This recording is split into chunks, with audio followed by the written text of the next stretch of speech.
Hi guys, so today I'm going to be doing, I don't know if I should count this as my first or my second back to school video, because I have recently done revision tips and tricks. So I'm going to get straight into it, and this is just going to be about organisation, things to buy before you go to school, and a few little tips and tricks while you're at school just to help you keep on top of things.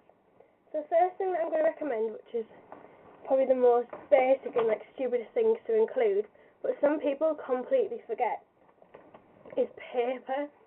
Always take paper. I know from our college we have to take our own paper in, so you can get different ones. You can just get one of these little refill pads, which are quite handy if you just want to rip it out and put it straight into a folder, because it has got the little holes for it.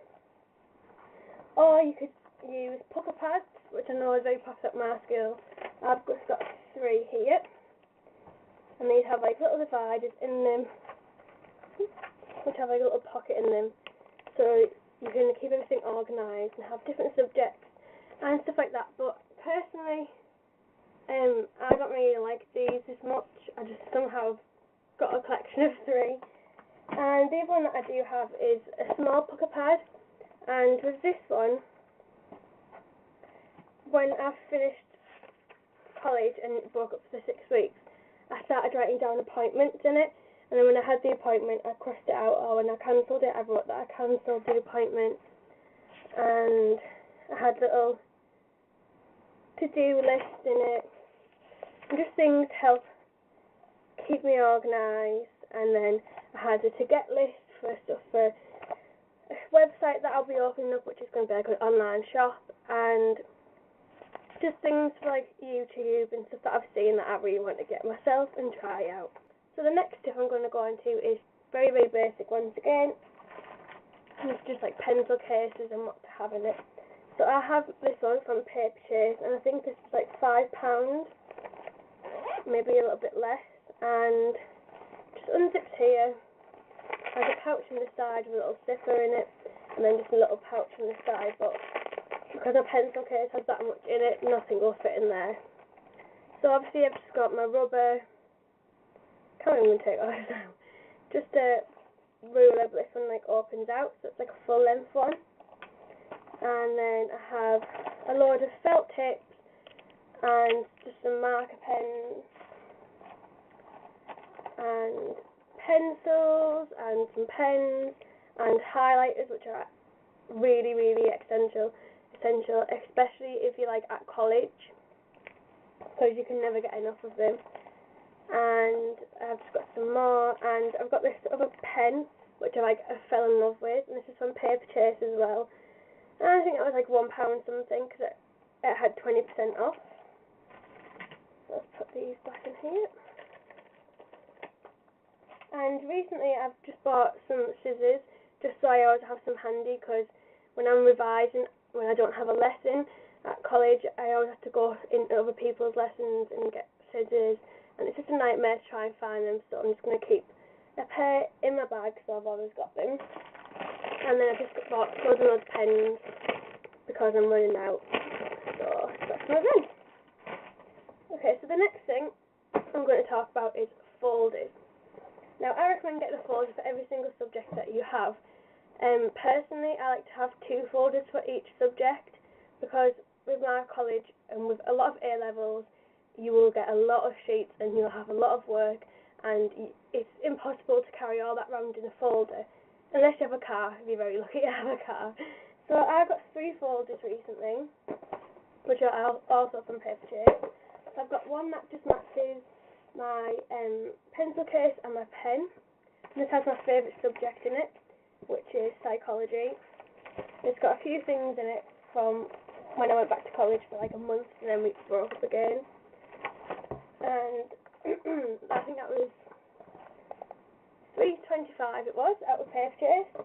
And I got this second one, which is nice and purple, and it's got loads of different pretty things in it. And this one was only £3, and this has sociology in it. And my last one is from the Paper Chase new collection. This is one of the newest folders, and this is called from the Midsummer collection, I think it was. And it's just got sociology in it as well. I separated my sociology into 2 folders. and I would recommend getting dividers for folders also. Speaking of that, I do have like an example, but these ones are like ruined. So I would really recommend dividers, as you can separate things up. You can have the different subjects that you're doing inside one of your main subjects. So I know for psychology I'll be doing certain things, and I'll be doing schizophrenia and depression and then aggression and stuff like that. So I want to make sure everything's separated, so if I need to find something I can just go straight to my divider and it's there, and so I can flick through everything and find the sheet. And it's also good for your last divider. If you've got space, it's good to make sure that one's okay for like past papers, any stuff like guidelines and how to do well in your exams, stuff like that. So then essentially I won't bin them if your teacher gives you them. So the next thing I'm going to talk about is something, once again, really obvious, and it's just textbooks, really. So I'll show you the two that I got from my college. This is last year's textbook, but I am going to keep it because I'm going to resit one of my exams in January. So this is not as thick as the second one. This is just my AS psychology one. And then the second one is my other AS, this is A2. And as you can tell, it is a lot thicker. When in comparison to each other, it's like the AS one is like not even half the amount of the A2. It's huge. And then I would recommend getting your own textbooks.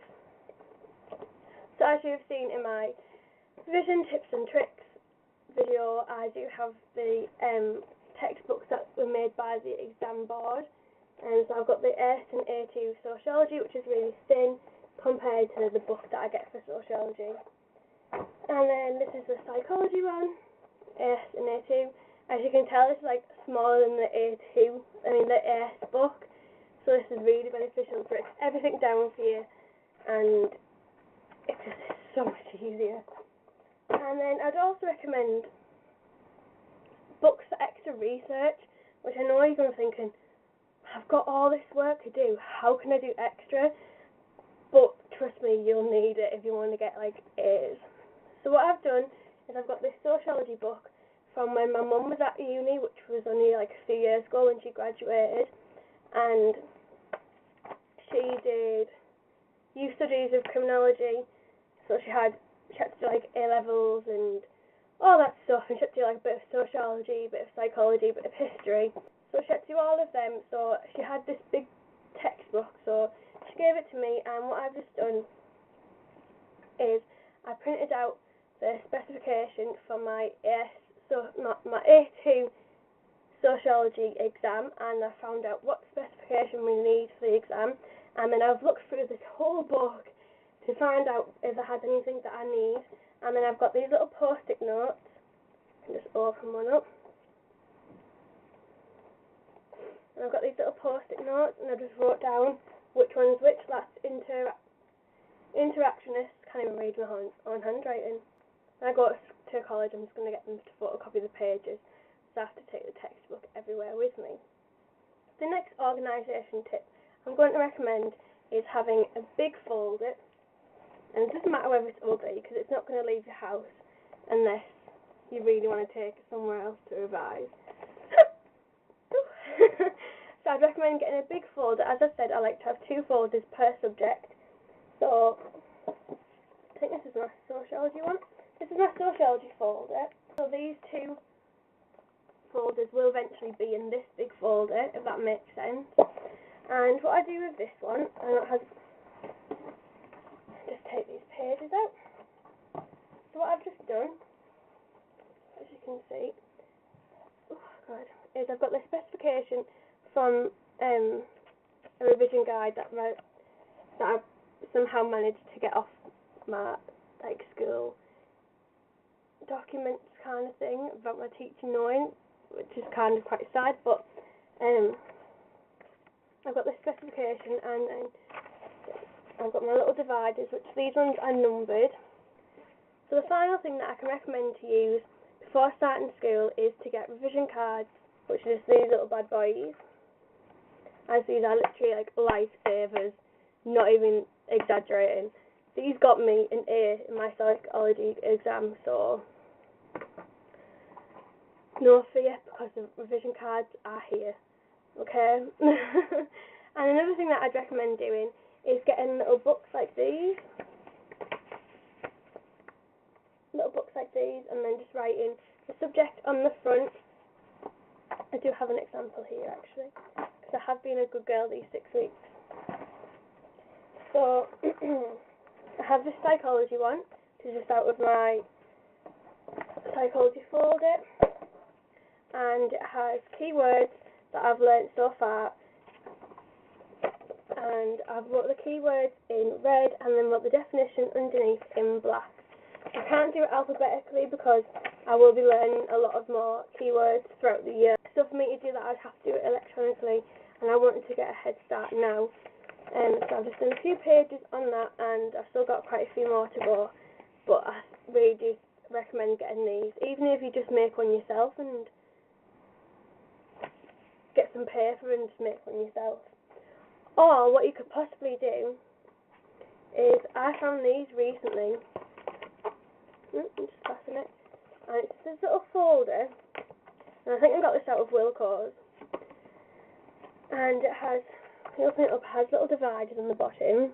You can move these dividers anywhere, and I've refilled it already with, it's got 2 packs in it, but it came with 1 pack of key cards in it, and I've put my own little pack in. And what you can do is you can make your own little folder of this, but in here if you really wanted to. So you could put the keyword on the front, and then turn it and put the definition on the back, and then you can test yourself with it. It's really handy. It's fit in your bag, so you can do it anywhere. Or what you could possibly do is do your revision cards on this, and then you've got all your revision cards packed in a little folder, and they're easy to access. You're not going to lose them all. They're not going to get muddled up because they're all hole punched and they're all stuck together in this folder. Because for me, when I was using these ones, it was quite a nightmare to carry them around, because I'd have to find like an elastic band, and sometimes I'd put like a bobble around it so that they won't get all mixed up, and so that they're all together at the same time. And I couldn't just throw it in my bottom of my bag because it just mix up and then it'd just be a nightmare. So I recommend getting one of them folders also. I am going to be doing a back to school makeup routine, and this is going to be like a nice neutral shade for your eyes, nice neutral lip. The shade's probably similar to the eye makeup I have on now, apart from it won't be the really black eyeliner with its winged out and black eyeliner underneath. It'll just be a lot more basic, more neutrals, and a lot more relaxed for school. If you do have any other recommendations for my back to school series, then just let me know, put a comment below. And if you also want to know how to get this makeup look, just put a comment below also, and I'll do that for you. So thank you very, very much for watching, and I hope to see you in my next video. Bye guys!